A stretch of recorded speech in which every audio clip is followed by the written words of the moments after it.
to the Web3 Prof Podcast.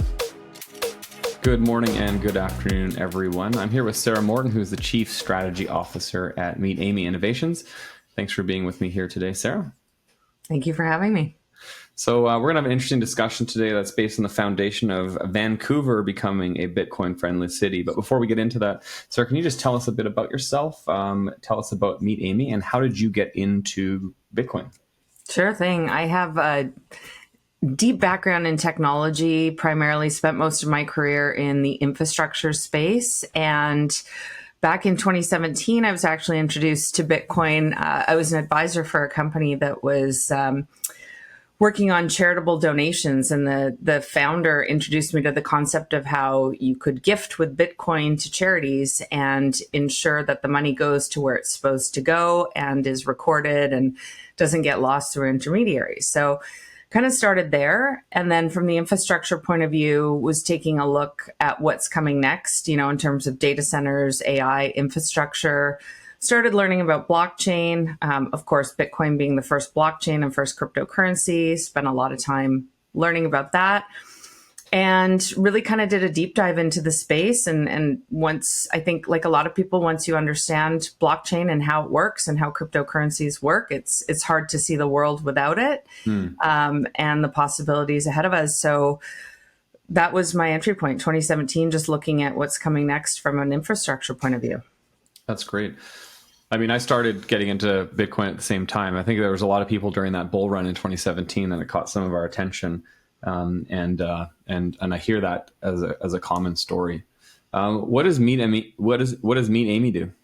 Well, we took a look at the space and, it's complex, right? As you know, there's a number of layers of technology in order for someone to interact with the space, and especially going back to 2017, 2018. And we looked at how traditional financial firms and advisors were going to be able to interact with this asset class. How would they be able to invest on behalf of their clients? They'd all have to figure out custody solutions, exchanges, on-chain analytics, risk mitigation. And we recognized that there would be a need for somebody to put that intermediary platform together to connect them. So we started with that, and it really started out in that bull run. There was a number of friends started calling saying, how do I buy Bitcoin? And that kind of drove the name MeetAmi. Everybody needs a crypto friend. And so that's where the concept is to help learn about and then set up a practice to support clients in the space. And so this is centered around like financial advisors? It initially was, but it's expanded to, we do a lot of work with traditional financial organizations, credit unions, who are looking at how do they either support the industry or help their clients invest. So really anybody in the traditional financial services. Yeah. Okay. That's great. I appreciate that. So both Sarah and I live in Vancouver. In fact, we live just up the street from each other, and we were chatting about some things that have been happening in Vancouver. And basically what fundamentally happened is that our mayor, Ken Sim, a couple of weeks ago, put forward a motion to what he referred to as make Vancouver a Bitcoin-friendly city. And that motion was passed last week. And in the meeting, there was some conversations happening from both citizens and city councilors where they were making points about Bitcoin that were inaccurate. And these are common misconceptions that, as Bitcoiners, we hear all the time. So Sarah and I thought we'd do a podcast where we just kind of discuss some of these common misconceptions, debunk a couple things, and also educate those from a foundational level as to some of these important factors. Because when cities like Vancouver propose legislation around something like Bitcoin, there's a lot of misconceptions and confusion. And one thing we know is that the confused mind always says no. And with something like this is which we believe is really important for the city of Vancouver and cities around the world. We want to remove some of that confusion. So, Sarah, one of the things that we heard at the meeting, which is this common misconception about money laundering. Bitcoin is just a place for criminals to launder money, for people to buy illicit or illegal substances. And that is really the main use case around this. What do you think of that? I think it's Part of it is challenging because it's a stale argument. There absolutely was a period in time where cryptocurrency was heavily used for money laundering and illicit activities. But we've seen such an evolution in terms of regulatory frameworks and analysis on this. So if we sort of start at the basics, and we're not going to talk about the 100,000 cryptocurrencies that are out there, and we're going to talk about sort of the regulated environment that something like Bitcoin runs on the Bitcoin blockchain network. Every single transaction since its inception is ledgered, and it's an immutable ledger, meaning it can't be changed. And so there is a record of every transaction that's ever happened, and the network that manages this tracks it, and it's publicly viewable, right? So you have this database for a simple term that tracks everything, and anyone can verify it. You then have these centralized cryptocurrency exchanges, which is where most people and legitimate people buy and sell their Bitcoin. And on those exchanges, in order to transact, you have to go through a know your customer process. And then we have things like the travel rule, where both exchanges have to know who is sending and receiving the money. So what we're seeing today, I think, in the crypto space, especially with the centralized exchanges, is probably more know your customer requirements than we've even seen with some of the banks and some of the large banks. In Europe, you've got MiCA coming in, right? So really, the era of being able to move Bitcoin secretly is well behind us. And so when you start to understand these different rules and requirements, and the fact that you can actually trace the history. So if somebody were to send Bitcoin, right? One of the use cases being, well, is a criminal going to send dirty Bitcoin to pay a bill? Unlikely, but the exchanges can receive those funds and look at the history of those funds. And if those funds have been related to any illicit activity, they can get rejected. So it actually provides a level of oversight of source of funds that we don't even see in the cash world. And so I think it's really important to understand that a model of the city becoming Bitcoin friendly, there's so many steps and tools you can put in to mitigate where those funds come from that there's ways around it. I think also, I did an interview on this podcast with an RCMP officer named Colin Paul, and he's a lead investigator for the RCMP in crypto and blockchain. And it was interesting chatting with him because one of the comments he made is that if there was a preferred method of laundering money and using financial instruments illegally from the RCMP's perspective, is they prefer people to use Bitcoin because they are more successful in catching these people. And so from the criminal's perspective, the police officers are hoping that they're using this technology rather than cash because it's much easier for them to deal with, once they learn the wallet address of the criminal, they have all access to all of the data that wallet has ever transacted in. And so that's fairly helpful from their perspective. Yeah, I think it's a really an interesting point is you can trace that money. We had a client we work with who was approached by a lawyer for a high net worth individual who wanted to move about 50,000 Bitcoin. And so the first thing we did was ask for the wallet address. And we could see immediately upon a trace that the wallet had changed hands systematically every 12 months. That the first wallet was attached to dark web activity out of Russia. And if you go back, and we traced it back, now you can't see the owners of the wallets, but 12 wallets prior, it was attached to Silk Road, which of course, very dark and nefarious site. Once that trace happened, I can tell you absolutely, there would have been law enforcement around the world who were monitoring that wallet and waiting for it to come online. And so I think it's it's potentially in the benefit of law enforcement to say it's used for criminal activity because it's easier to trace. Right. And again, Bitcoin doesn't refer to 100,000 other cryptocurrencies, right, that are not regulated and don't have that centralized exchange. Yes. Okay, great. Another thing that we hear about a lot, and this certainly was a common narrative kind of in 2020 to 2023, is this idea around energy consumption, that there is an enormous amount of energy consumed by the Bitcoin blockchain, that mining is bad for the environment, and that this is causing issues with carbon in the world today.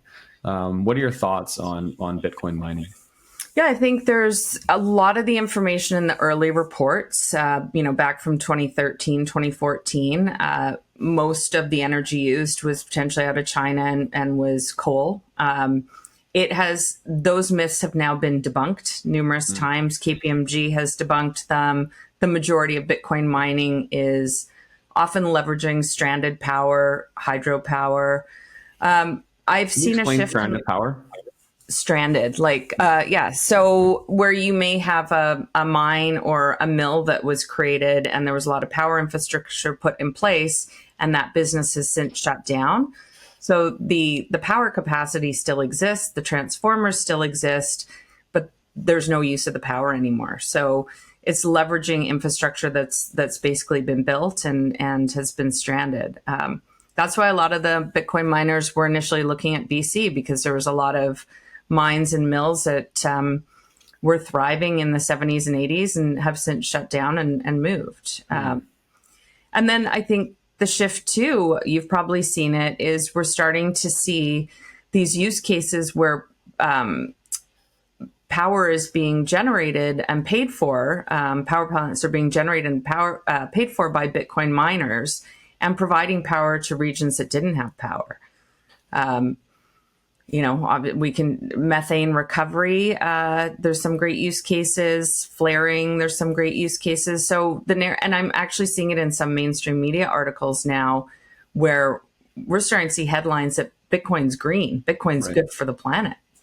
Yeah, I do believe that some estimations between 40 and 50% of the energy used to produce Bitcoin is from green infrastructure and sustainable infrastructure around wind, solar. Potentially even methane as well. And so it is fairly compelling when we look at the argument for Bitcoin from an environmental perspective. It also has a positive social impact, when we think about, and as you had mentioned, the development of a Bitcoin mining facility in a developing country can be very helpful, because the Bitcoin mining facility can create revenue for the electrical infrastructure in the country, and that revenue can be used to continue to build the grid. It's not uncommon that the World Bank or the IMF or federal governments fund infrastructure projects around the creation of energy, but do not fund the building out of the grid. So you often have these projects where they have maybe a really powerful hydro dam, but there's no or very limited infrastructure to get the electricity out to the local villages. And so because they don't have the finance to do that. But with a Bitcoin mine comes in, uses that electricity that's in excess, mines Bitcoin, and then is able to help finance the infrastructure of the grid being built out. And we've, as Bitcoiners, I mean, these are things that we've been hearing about for a long time, but it seems like they're finally reaching mass media. And I think those are pretty powerful. That's a pretty powerful use case for us to understand. What's your expectation from the growth of the tech community? If Vancouver becomes a quote unquote Bitcoin friendly city, what does that say to tech companies? I think it's a fantastic message. I mean, Mayor Ken Sims said it himself at the council meeting that it's bringing the Bitcoiners out of the shadows, right? And I think, I'm an infrastructure person and I have a tech background, and I don't care if people want to buy Bitcoin or Ethereum or don't want anything to do with it, but come at it from a qualified point of view. There's a lot of people in this city who work really hard building the infrastructure, contributing to the Bitcoin network, helping with education. And I think it's hard for people when you're sort of constantly looked at like you're doing something crazy, when you're actually building the next generation of business and technology. So right. I think it's really important for everyone to be recognized and feel welcome in their city. Well, yeah, sometimes when a lot of people in the world are telling you that the technology you're working on or engaged with, or the belief system you have is not worth anything, it can be very frustrating and isolating, as you said. And so, the fact that this can stir tech innovation within the community or allow people the opportunities to step out of the shadows, I think is pretty powerful. Absolutely. I mean, you saw the sort of joy in the community just with this motion. And I think this motion is about having a dialogue, right? It's not, there's no prescribed outcome. I know that the mayor has intentions. It's about a dialogue, and it's including the Bitcoin community. And to your point, there may be some very interesting use cases that emerge that benefit the city through this dialogue. And I think that was an interesting part of being at City Hall during the motion. Citizens were able to sign up for a 3-minute slot to speak for or against the motion to make Vancouver a Bitcoin-friendly city. And so they're in the room as we wait to go out and speak. The energy in the room was actually pretty remarkable, where there was 30 or 40 Bitcoiners there finally able to speak to government positively about something that they've been fighting for so many years. To have an ally within government was remarkable, and the energy there was pretty cool to be a part of that. And out of that, so many people were coming with ideas of, this is what we can do with Bitcoin if the city encourages growth in this place, and spurring that innovation, I think, is so important, isn't it? It's huge. And I heard from a couple of people at City Hall that was not a usual level of excitement at a council meeting. So, yeah, I was wondering that, right? Like, what is it normally like? I've never been before. So, yeah, I would imagine it's a lot of like people complaining about what the city's doing. In this point, it was like, instead of fighting against something, we were fighting for something. And that's such a more positive experience. And I would imagine city councilors were probably like, hey, this is actually kind of cool. These people really are excited about what we're proposing. Yeah, I think so. Maybe a refreshing vibe. Yes. Yeah. So what do you think this could mean for Vancouver? Well, I think it's, I can see already from a media point of view, there is a ton of coverage around the world, whether it's traditional media or the sort of Web3 crypto pieces. There's, I think that, hopefully highlights the businesses that are here, right? We have Dapper Labs. We have a number of really significant businesses here in the blockchain space. Mm-hmm. So knowing the city is welcome, as opposed to the kind of conservative Canadian, we're not innovative, it helps overcome that message, right? Yeah. That is, and I think that's important, is that then the narrative becomes that we're a pro-technology city and we're progressive in this way, rather than a city that stifles innovation. Yeah, I mean, I think in the global funding report, Vancouver came in something like 103rd out of 107th in the world. So we're about the worst right now for VC and angel funding we've ever been. Wow. In a not very good climate financially or politically. And so telling the world that there's blockchain and Bitcoin resources in this city could be really beneficial. So I think it's great that word's out. One thing that I presented at City Council, and I'm interviewing the mayor on my podcast as well, was this idea of using Bitcoin digital boilers, which are effectively Bitcoin miners, to heat facilities or to heat pools, rec centers, and city facilities around the city.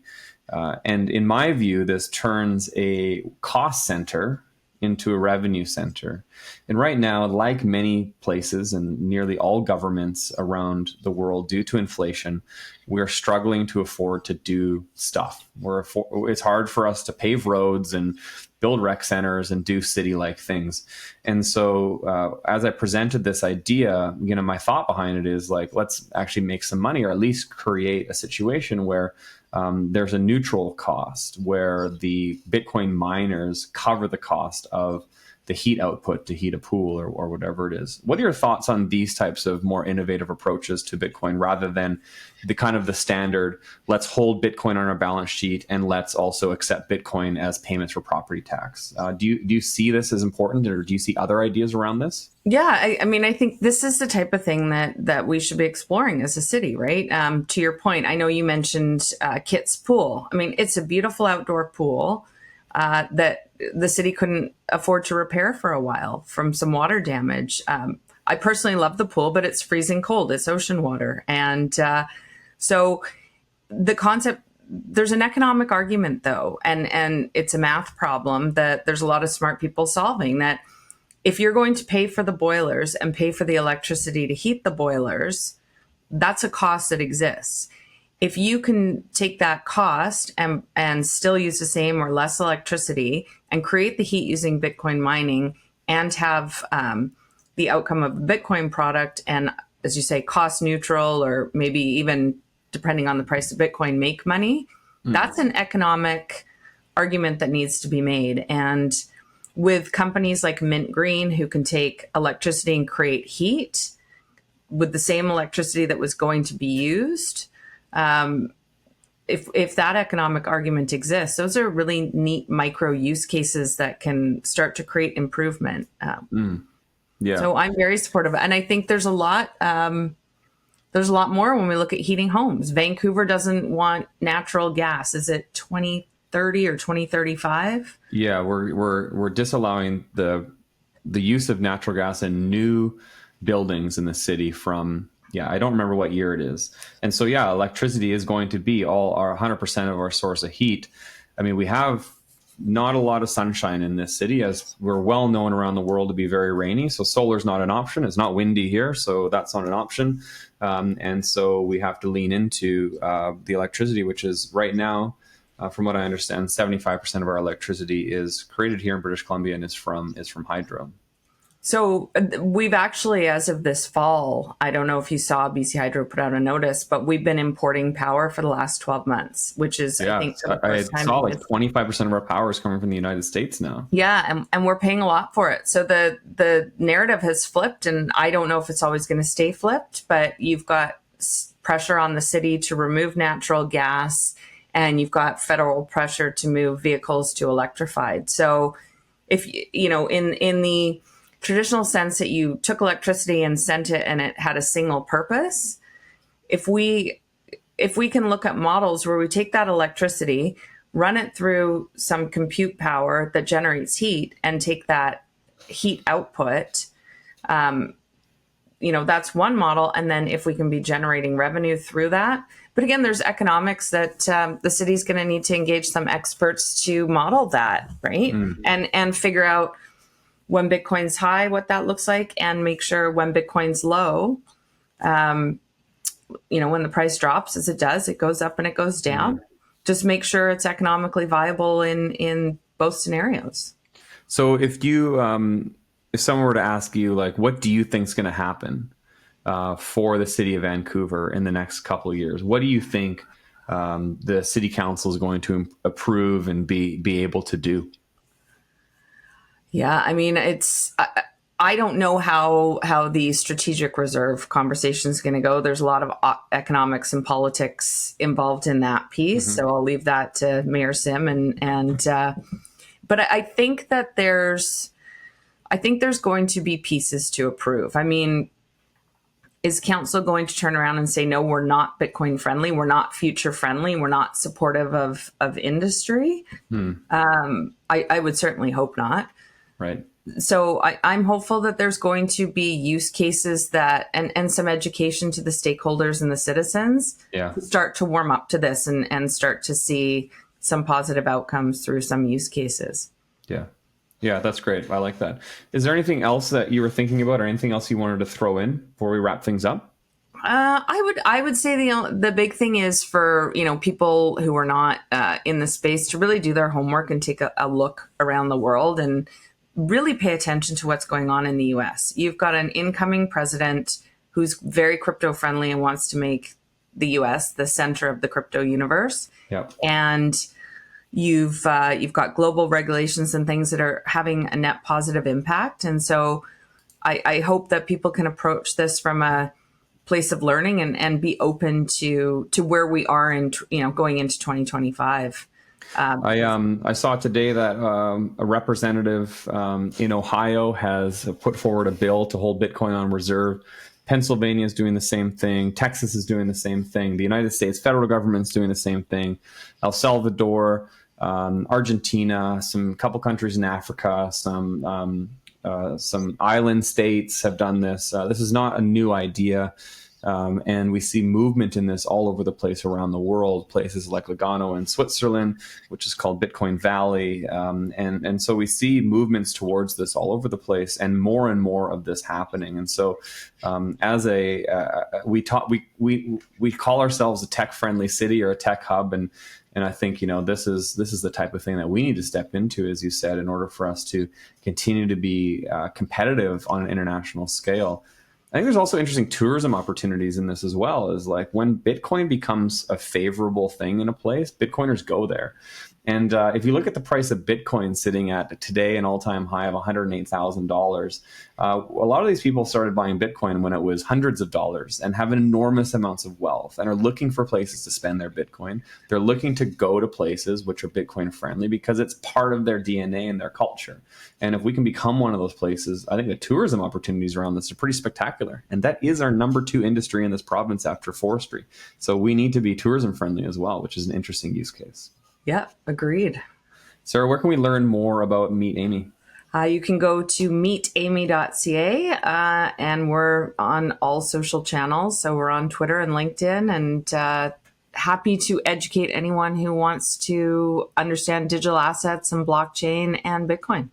Awesome. Thanks so much, Sarah. It's been great chatting with you. Thank you. You too.